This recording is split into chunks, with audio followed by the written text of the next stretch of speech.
Hello बच्चों, let's read the question and question says that anaerobic or aerobic digestion of solid waste by the action of microorganism is called। तो यहाँ पर ये कहा जा रहा है कि यहाँ पर जो ऑर्गेनिक वेस्ट होते हैं, जो सॉलिड वेस्ट होते हैं, इस सॉलिड वेस्ट का डाइजेशन कराया जाता है। यह होता है एनारोबिक डाइजेशन भी, यानी कि एनारोबिक बैक्टीरिया द्वारा होगा, और ये एरोबिक भी होता है ना, ये डाइजेशन होता है। तो निश्चित रूप से इस प्रोसेस में माइक्रोब्स का उपयोग होता है ना। और सॉलिड वेस्ट का जब डाइजेशन होगा तो ये इससे क्या होगा, सिंपल मिनरल्स इससे तैयार होगा, है ना, जो क्या करेगा, मेक्स द सॉइल फर्टाइल। यह सॉइल को क्या करता है, उसको फर्टाइल बना देता है, उसकी फर्टिलिटी को बढ़ा देता है, जिसके कारण प्लांट वहाँ पर तेजी से ग्रो करेगा।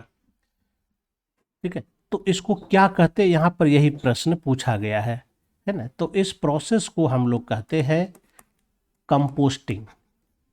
इस प्रोसेस को क्या कहेंगे हम लोग, इसको कहते हैं हम लोग कंपोस्टिंग कहते हैं, है ना। यानी कंपोस्टिंग में क्या होता है, सॉइल की फर्टिलिटी को बढ़ाया जाता है माइक्रोब्स की सहायता से। यह माइक्रोब्स क्या करता है, जो भी सॉलिड वेस्ट होता है, जो भी बायोडिग्रेडेबल पॉल्यूटेंट्स होता है, सब्सटेंस होता है, उसको यह डिकम्पोज करके उसको सिंप्लीफाइड कर देता है और प्लांट उसको यूज करके अपना काम करता है। तो यहाँ पर 4 ऑप्शन दिए गए हैं, क्या क्या है, इसमें से हमें यह ढूंढना है कि सही आंसर इसमें से कौन है।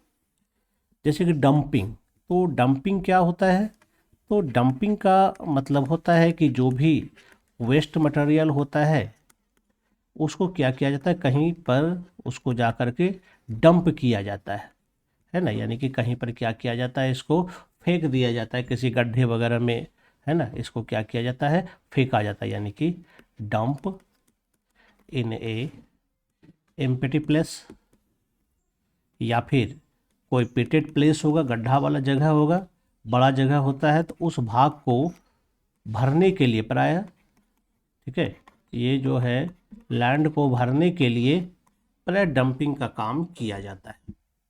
तो ये नहीं होगा। दूसरा कहता है कंपोस्टिंग, तो कंपोस्टिंग तो हमारा आंसर होगा ही, ये हमारे पास है ही।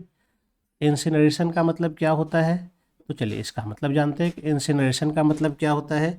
इंसिनरेशन का मतलब होता है कि जो सॉलिड वेस्ट होता है, यहाँ लिख देता हूँ, इंसिनरेशन, इसमें क्या किया जाता है कि जो लार्ज मास में वेस्ट मटेरियल होता है, इसको बर्न करा दिया जाता है और इसको जो है स्मॉल मास में इसको कन्वर्ट कर दिया जाता है, जिसके कारण इसका यूज डंपिंग में आसानी से हो सकता है। तो इंसिनरेशन का मतलब है कि लार्ज मास का अगर वेस्ट मटेरियल है तो उसको स्मॉल मास में बर्न करके उसको कन्वर्ट कर दिया जाता है, यही होता है इंसिनरेशन।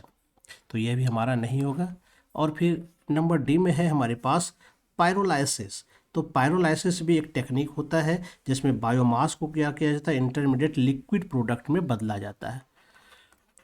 पायरोलाइसिस, इसमें क्या होता है, जो भी वेस्ट मटेरियल का बायोमास होता है इसका कन्वर्सन किया जाता है, किसमें किया जाएगा, तो इंटरमीडिएट लिक्विड प्रोडक्ट में, है ना, ताकि इसका उपयोग जो है फिर हाइड्रोकार्बन बायोफ्यूल के रूप में किया जा सके। तो इस तरह से करने को हम लोग क्या कहते हैं, पायरोलाइसिस कहते हैं। तो ये पायरोलाइसिस में इसका ऑप्शन नहीं होगा। सही ऑप्शन जो इसका हमारे पास है वो बी नंबर होगा, कंपोस्टिंग होगा। I hope you understand it well and best of luck. Thank you.